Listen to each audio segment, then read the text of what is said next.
Ni mara baada ya michezo takribani zaidi ya 20 kwa kila timu.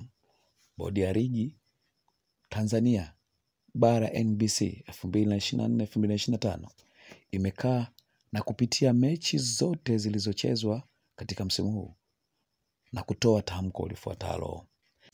Taarifa kwa vyombo vya habari. Kamati ya uendeshaji na usimamizi wa ligi ya Bodi ya Ligi Kuu Tanzania TPLB katika kikao chake cha Juni 2, 2025 ilipitia mwenendo wa matukio mbalimbali ya ligi na kufanya maamuzi yafuatayo. Mechi namba 220 Simba Sport Club dhidi ya Singida Black Stars, mechi iliyopigwa tarehe 28 mwezi wa 5, 2025.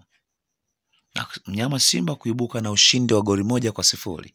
Kocha wa viungo wa klabu ya Simba Raydon Baden ameadhibiwa na kufungiwa michezo 3 na kutozwa faini ya shilingi milioni 1 kwa kosa la kuanzisha vurugu na kurusha koni kwenye benchi la ufundi la Singida Black Stars walipokuwa wameketi maofisa wa ufundi na wachezaji wa akiba wa klabu hiyo. Adhabu hii ni kwa mujibu wa kanuni namba 45 kifungu cha 2 ya ligi kuu kuhusu udhibiti wa makocha.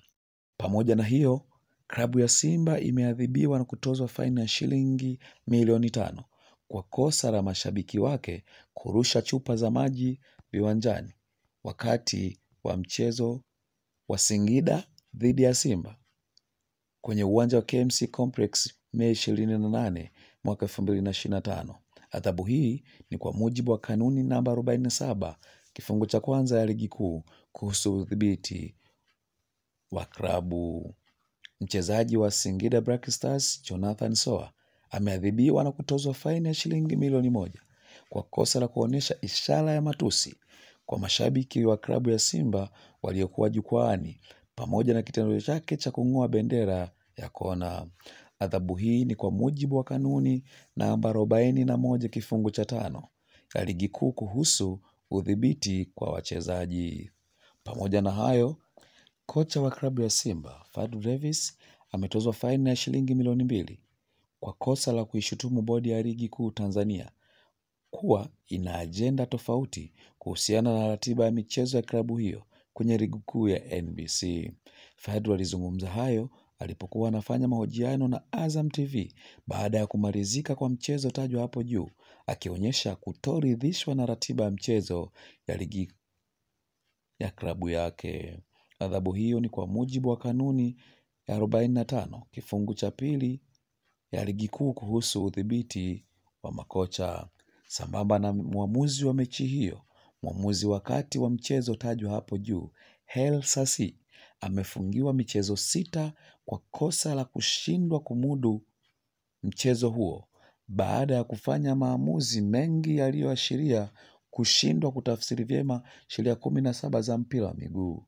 Adhabu hiyo ni kwa mujibu wa kanuni namba 47 kifungu cha 1 ya ligi kuhusu udhibiti wa muamuzi. Pamoja na hayo,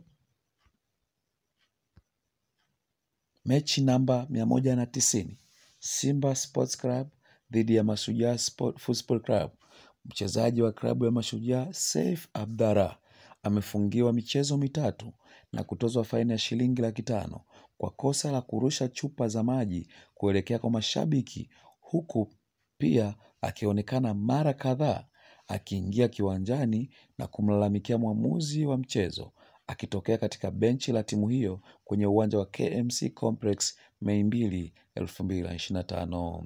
Adhabu hii ni kwa mujibu wa kanuni ya 45 kifungu cha 5 ya ligi kuu kuhusu udhibiti wa wachezaji. Sambamba na hiyo, mtunza vifaa wa klabu ya Mashujaa Juma Nyenje amefungiwa miezi 6 na kutozwa faini ya shilingi 500 kwa kosa la kurusha chupa za maji kuelekea kwa mashabiki kwenye uwanja wa KMC Complex Mei 2, 2025 wakati mchezo tajwa hapo juu ukiendelea.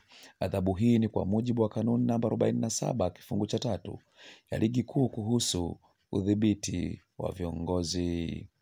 Mechi nyingine ni mechi namba 218 JKT Tanzania dhidi ya Fountain Gate, ambapo JKT Tanzania iliibuka na ushindi wa goli 3-1 dhidi ya Fountain Gate. Klabu ya Fountain Gate imeadhibiwa na kutozwa faini ya shilingi milioni 1 kwa kosa la kukataa kutumia chumba maalum cha kuvalia. Badala yake walitumia eneo la nje ya chumba kwa shughuli hiyo, kinyume na matakwa ya kanuni namba 17 kifungu cha 20 ya ligi kuu kuhusu taratibu ya mchezo.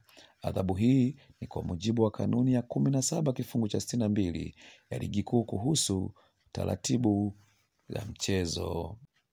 Imetolewa na Idara ya Habari na Mawasiliano, Bodi ya Ligi Kuu Tanzania, TPLB, Juni 4, 2025.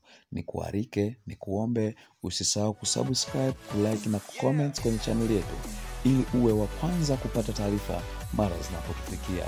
Asante.